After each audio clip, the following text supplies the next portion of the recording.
Selamat pagi. Apa kabar pemirsa TVR Parlemen dimanapun Anda berada? Berjumpa lagi dalam program TVR 09 bersama saya Alfat Rizky dan rekan saya. Tentunya bersama saya Anggun Oktarini, dan dalam 30 menit ke depan pemirsa kami akan sajikan kepada Anda sejumlah berita nasional khususnya dari sudut pandang DPR RI sebagai referensi Anda dalam memahami dinamika politik, ekonomi, sosial, dan tentunya budaya di Indonesia. Dan pemirsa TVR Parlemen, inilah TVR 09 selengkapnya.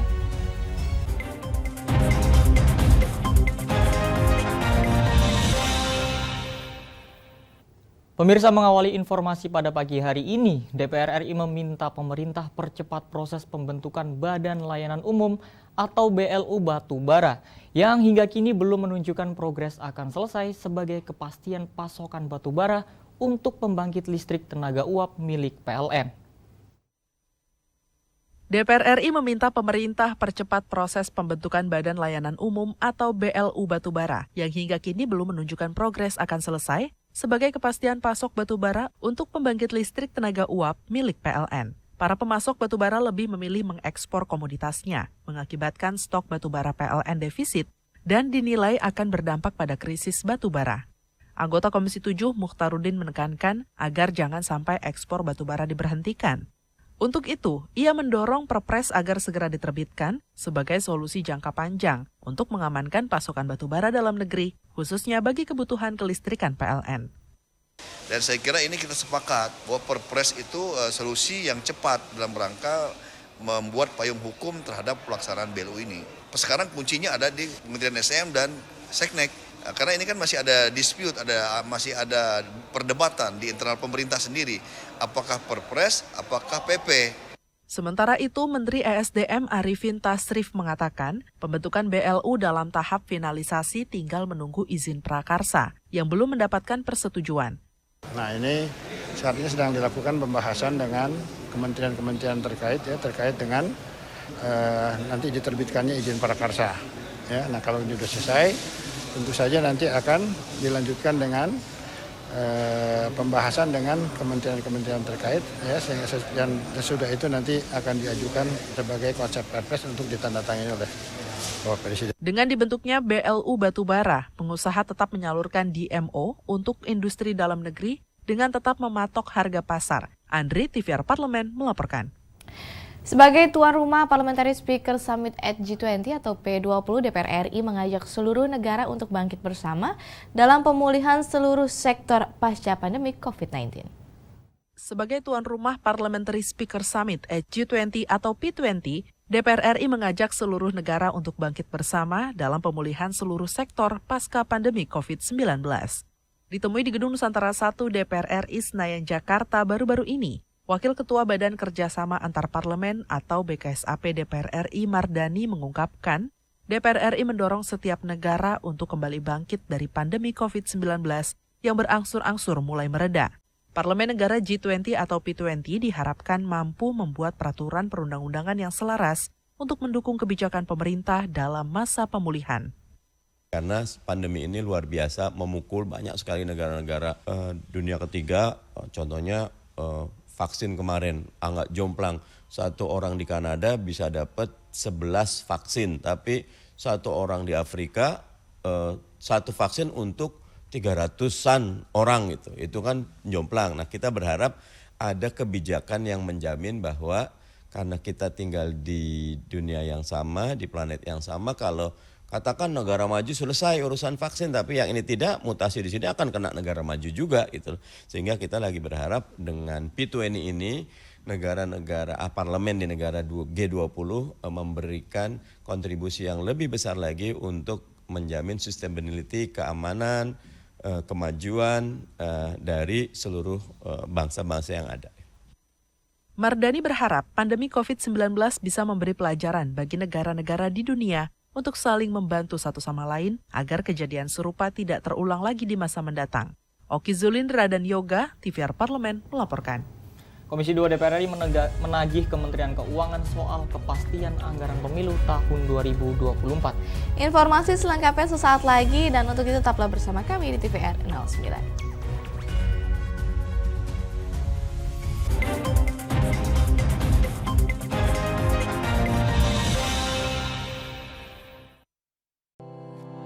tugas dan fungsi DPR RI sangat penting bagi negeri ini sebagai pengemban amanat rakyat. Namun tidak banyak yang tahu apa saja fungsi dan tugas dari DPR. DPR mempunyai 3 fungsi pokok, yaitu legislasi, anggaran, dan pengawasan. Ketiga fungsi tersebut harus dilaksanakan dalam kerangka fungsi representasi yang mengedepankan kepentingan rakyat berdasarkan aspirasi masyarakat dan untuk kesejahteraan rakyat. Dari fungsi legislasi, DPR RI mempunyai tugas dan wewenang untuk menyusun dan menetapkan program legislasi nasional bersama dengan pemerintah, menyusun dan membahas rancangan undang-undang, menerima rancangan undang-undang dari DPD, membahas rancangan undang-undang yang diusulkan oleh Presiden ataupun DPD, menetapkan undang-undang bersama dengan Presiden, menyetujui atau tidak menyetujui peraturan pemerintah pengganti undang-undang yang diajukan Presiden untuk ditetapkan menjadi undang-undang. Sementara, fungsi anggaran membahas dan memberikan persetujuan atau tidak memberikan persetujuan terhadap rancangan undang-undang tentang APBN yang diajukan Presiden, memperhatikan pertimbangan DPD atas rancangan undang-undang tentang APBN dan rancangan undang-undang terkait pajak, pendidikan, dan agama, menindaklanjuti hasil pemeriksaan atas pengelolaan dan tanggung jawab keuangan negara yang disampaikan oleh BPK, memberikan persetujuan terhadap pemindah-tanganan aset negara maupun terhadap perjanjian yang berdampak luas bagi kehidupan rakyat yang terkait dengan beban keuangan negara. Dan fungsi pengawasan melakukan pengawasan terhadap pelaksanaan undang-undang, APBN, dan kebijakan pemerintah, membahas dan menindaklanjuti hasil pengawasan yang disampaikan oleh DPD terkait pelaksanaan undang-undang mengenai otonomi daerah, pembentukan, pemekaran, dan penggabungan daerah, pengelolaan sumber daya alam dan sumber daya ekonomi lainnya, pelaksanaan APBN, pajak, pendidikan, dan agama. Terima kasih. Video ini dipersembahkan oleh TV dan Radio Parlemen, Biro Pemerintahan Parlemen, Sekretariat Jenderal, dan Badan Keahlian DPR RI.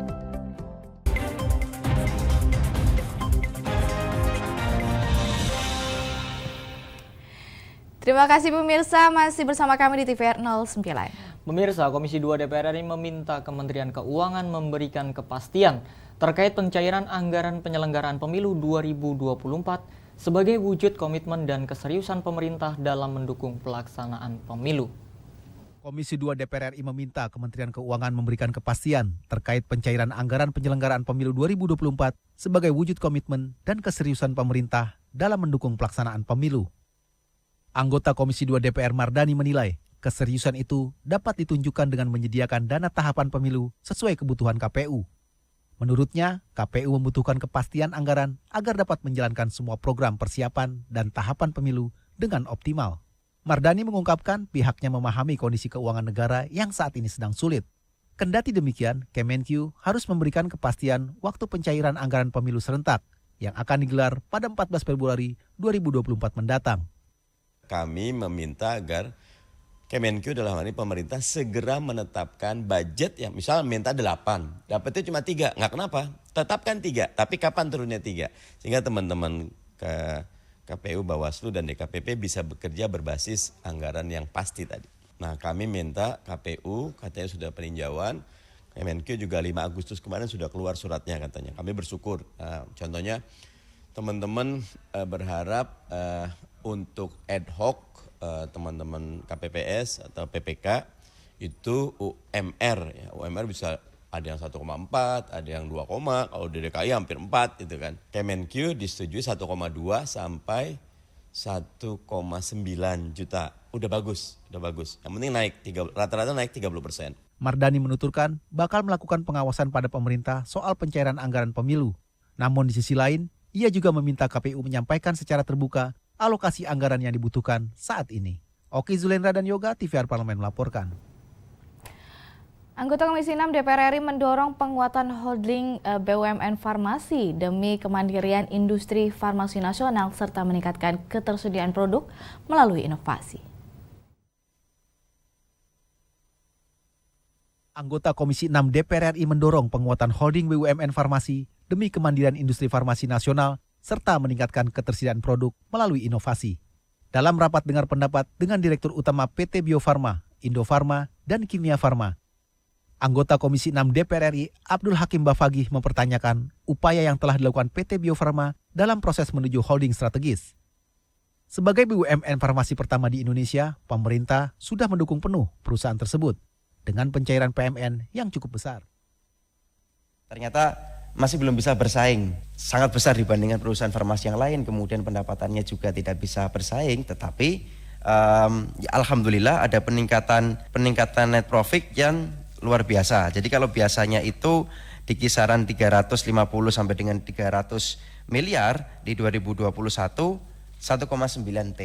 Dari upaya holding menjadi holding strategis ini, itu langkah-langkah apa Pak yang sudah disiapkan Pak? Jadi biar BUMN farmasi kita ini bisa bersaing juga.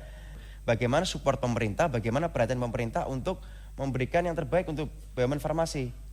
PMN dikasih, pasarnya juga dikasih, kemudian izin dan lain-lain dikasih. Nah ini gimana supaya bisa bersaing, apalagi bentar lagi jadi strategic holding. PT Bio Farma dituntut serius dalam pengembangan farmasi di Indonesia karena banyak perusahaan lain yang akan bergabung dalam strategic holding seperti PT Indofarma dan PT Kimia Farma. Sinergi holding farmasi ini diharapkan dapat mengurangi impor bahan baku farmasi dan distribusi produk farmasi bisa merata ke seluruh Indonesia. Raihan Nusyur, TVR Parlemen melaporkan. Beralih ke informasi selanjutnya pemirsa, Menteri ESDM menyatakan sebagian besar perusahaan batubara dalam negeri menghindari kontrak kewajiban pasokan domestik atau Domestic Market Obligation atau DMO batubara dan lebih memilih ekspor.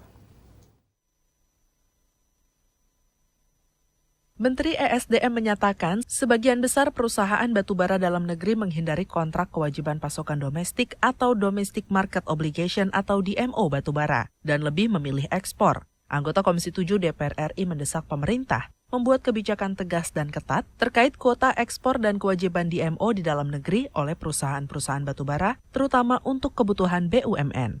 Naiknya harga jual batubara dunia semakin memperlebar perbedaan dengan harga jual untuk DMO. Hal tersebut berdampak pada kurangnya stok batubara di dalam negeri, termasuk untuk kebutuhan pembangkit listrik milik PLN. Di Gedung Nusantara 1 DPR RI baru-baru ini, Muhammad Nasir mendorong Kementerian ESDM mengevaluasi aturan yang ada untuk mengetahui penyebab kelangkaan batubara di dalam negeri, mengingat ada banyak perusahaan yang memiliki izin usaha pertambangan batubara di Indonesia. Kenapa perusahaan-perusahaan BUMN langka? Kenapa perusahaan-perusahaan yang ada di Indonesia ini kerepotan nyari batubara? Sementara ekspornya besar. Berarti kan ada sistem yang salah, Pak. Ada tekanan yang salah. Anggota Komisi 7 DPR RI Nasril Bahar menekankan, kewajiban DMO batubara harus didukung payung hukum yang kuat, diikuti tindakan tegas dari pemerintah, khususnya Kementerian ESDM, untuk memberi sanksi tegas pada perusahaan-perusahaan tambang batubara yang tidak mematuhi kebijakan DMO. Ada yang mematuhi, ada. Tapi tidak mencukupkan 20% pada Permen SDM. Nah, hari ini kita menginginkan 25%. Pertanyaannya, apakah akan dipatuhi kembali? Tentunya perlu penegasan. Ferdian dan Rangga, TVR Parlemen melaporkan. Sekretariat Jenderal DPR RI bersiap menggelar sidang 16 Agustus tahun 2022. Keseruan informasi lengkapnya sesaat lagi. Untuk itu tetaplah bersama kami di TVR 09.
Virus corona menjadi perbincangan dunia. Beberapa negara sudah terjangkit. Ribuan orang di Indonesia terkena virus ini. Kita perlu antisipasi dengan melakukan hal berikut. Cuci tangan dengan sabun dan antiseptik. Gunakan masker atau penutup mulut saat bersin dan batuk. Masak telur dan daging hingga matang. Hindari kontak dengan hewan. Tidak saling berjabat tangan. Tidak berinteraksi dengan penderita. Jika memiliki demam tinggi, batuk, pilek, gangguan pernafasan, sakit tenggorokan, dan letih lesu, segera periksakan ke dokter. Waspada virus corona, cegah penyakit sejak dini. Dipersembahkan oleh TVR Parlemen, Biro Pemberitaan Parlemen, Sekjen dan DK DPR RI.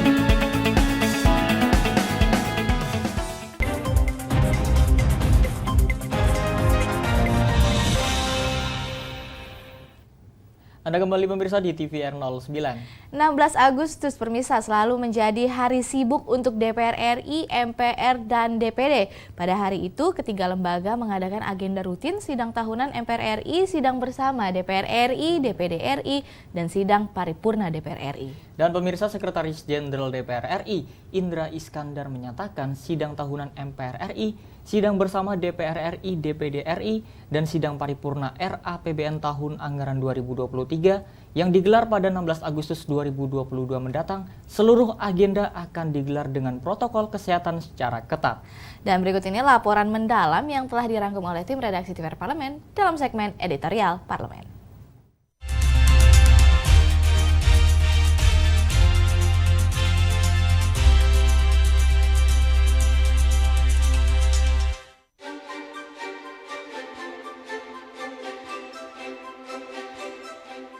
(16 Agustus selalu menjadi hari sibuk untuk DPR, MPR, dan DPD.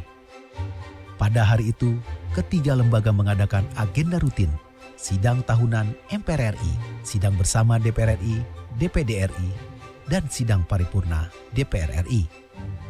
Di pagi hari, Presiden Jokowi akan membacakan pidato kenegaraan dalam sidang tahunan MPR RI. Dilanjutkan sidang bersama DPR, DPD. Terakhir, agenda 16 Agustus ditutup dengan sidang paripurna RAPBN. Pada tahun 2021, 60 orang hadir secara fisik.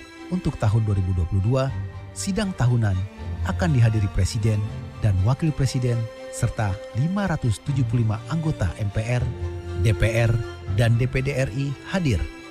Ditambah unsur pemerintah, semua Menko, Menteri, dan segenap pimpinan lembaga tinggi negara. Belum lama ini, Sekretaris Jenderal DPR RI Indra Iskandar menyatakan, sidang tahunan MPR RI, sidang bersama DPR RI, DPD RI, dan sidang paripurna RAPBN tahun anggaran 2023 yang digelar pada 16 Agustus 2022 mendatang. Seluruh agenda akan digelar dengan protokol kesehatan secara ketat. Indra mengungkapkan, swab tes PCR 2 kali 24 jam akan diberlakukan wajib bagi seluruh petugas, termasuk anggota DPR RI, DPD RI, dan MPR RI. Meski suasana pandemi COVID-19 sudah masuk kategori landai, namun aspek protokol kesehatan akan tetap dijalankan secara ketat.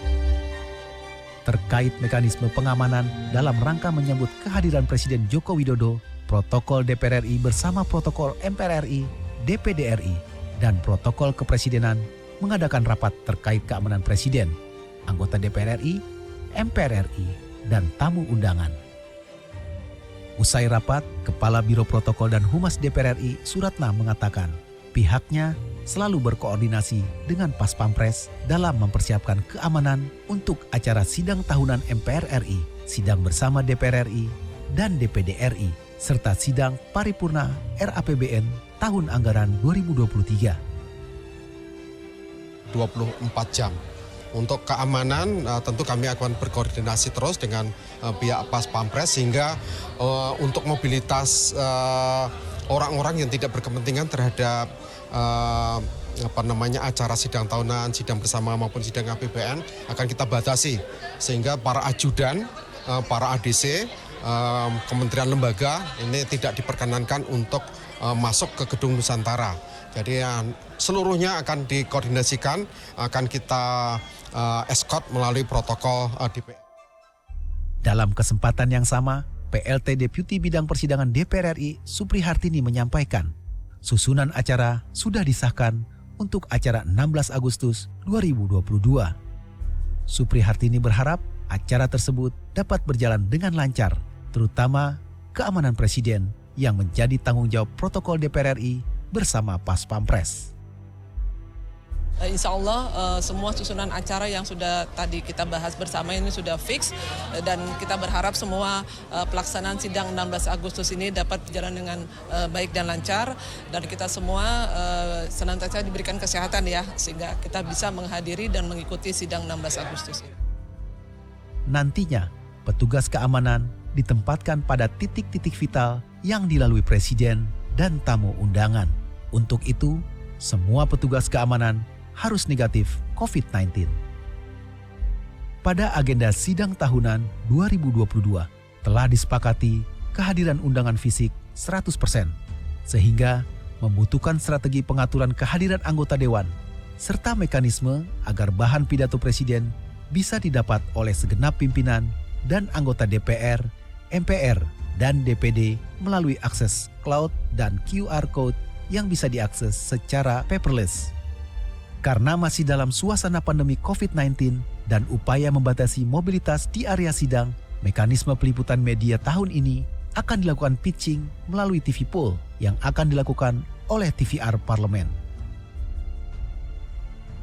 Nah, kami menerapkan menggunakan RFID, jadi semua media itu nanti yang hadir itu dari pengenalnya itu sudah terkoneksi dengan Peduli Lindungi dengan foto wajahnya.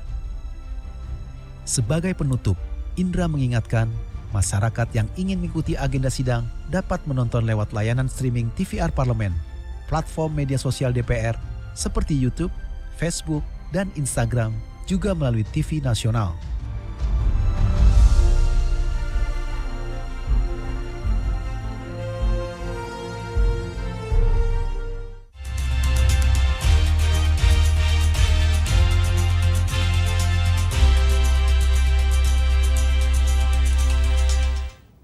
Pemirsa, sejumlah pameran seni rupa menyemarakan perayaan kemerdekaan Republik Indonesia yang ke-77. Sesaat lagi pemirsa akan kami ajak berjalan-jalan di Galeri Nasional Indonesia dan untuk itu jangan kemana-mana pemirsa, tetaplah bersama kami di TVR 09.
Terima kasih pemirsa, Anda masih bersama kami di TVR 09. Di dalam bulan kemerdekaan Republik Indonesia tahun ini, kami ajak pemirsa TVR Parlemen berkunjung ke Galeri Nasional Indonesia. Di sini tentunya untuk menikmati pameran seni rupa kontemporer Indonesia. Dan pameran seni rupa kontemporer Manifesto ini merupakan pameran ke-8 yang kali ini mengangkat tema transposisi. Pameran ini menampilkan karya 108 perupa Indonesia baik perorangan dan juga kelompok. Berikut liputannya dalam segmen Intips, informasi dan tips berikut ini.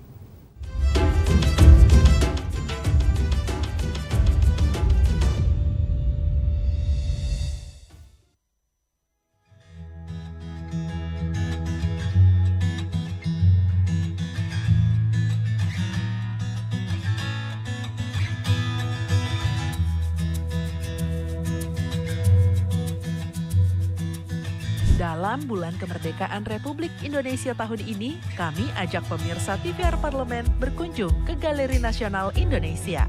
Ada pameran apa nih di Galeri Nasional kali ini? Galeri Nasional Indonesia kembali mengadakan pameran seni rupa kontemporer Indonesia atau Manifesto. Gelaran ke-8 Manifesto kali ini mengangkat tema transposisi.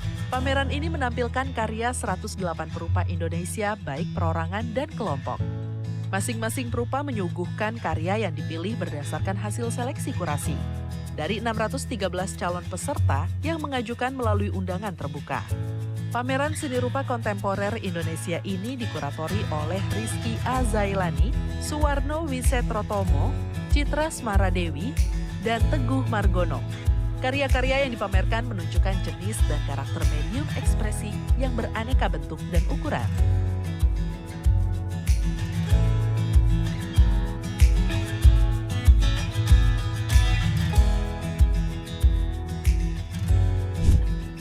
Pameran Manifesto terus menegaskan dua hal penting terkait perkembangan seni rupa kontemporer Indonesia yang kini telah mengembangkan model apresiasi publik. Gagasan penciptaan karya-karya seni rupa kontemporer Indonesia kini telah menjadi khas yang signifikan karena selalu menghubungkan dinamika kemajuan masyarakat kontemporer. Transposisi sebagai tema kerja kurasi maupun judul pameran kali ini lebih dari sekedar undangan bagi para seniman untuk menentukan posisi dan peran kerja penciptaan seni mereka yang baru. Tema transposisi menganggap penting upaya pengetahuan dan kesadaran para seniman untuk terus memeriksa kamus gagasan, serta tindakan penciptaan seni yang sebelumnya telah dikerjakan masing-masing seniman yang selalu terbarukan.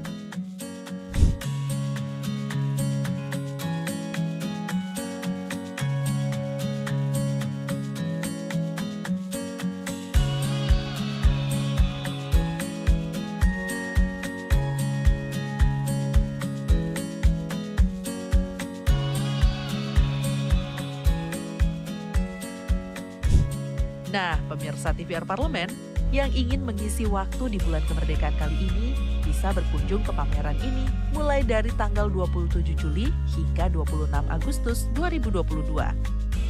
Tak hanya di Galeri Nasional, Anda juga bisa melihatnya di Museum Kebangkitan Bangsa.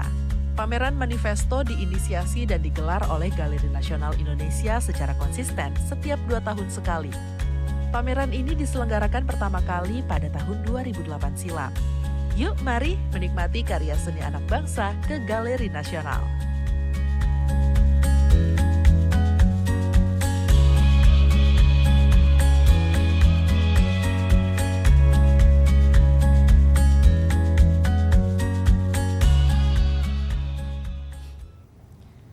Baik pemirsa, kami infokan kepada Anda bahwa DPR RI saat ini sedang memasuki masa reses, di mana seluruh anggota Dewan kembali ke daerah pemilihan masing-masing, melaksanakan fungsi representasi DPR, menyerap dan menghimpun aspirasi masyarakat, serta menindaklanjuti dan memberikan pertanggungjawaban kepada konstituen di daerah pemilihannya. Tentunya sejumlah agenda dan program DPR RI dapat Anda saksikan kembali secara langsung di TVR Parlemen melalui kanal utama, kanal komisi, dan kanal alat kelengkapan Dewan lainnya yang dapat Anda akses di tvr.dpr.go.id. Dan pemirsa TVR Parlemen, demikian TVR 09 edisi pagi ini. Kami ingatkan untuk tetap waspada pada persebaran virus COVID-19 dan juga tetap patuhi protokol kesehatan. Segenap kru TVR Parlemen pemirsa yang bertugas mengucapkan terima kasih telah menyaksikan TVR 09 pagi hari ini. Saya Anggun Oktarini dan tentu saja rekan saya. Saya Alfat Rizky, sampai bertemu kembali di TVR 09 besok pagi. TVR Parlemen, referensi Indonesia.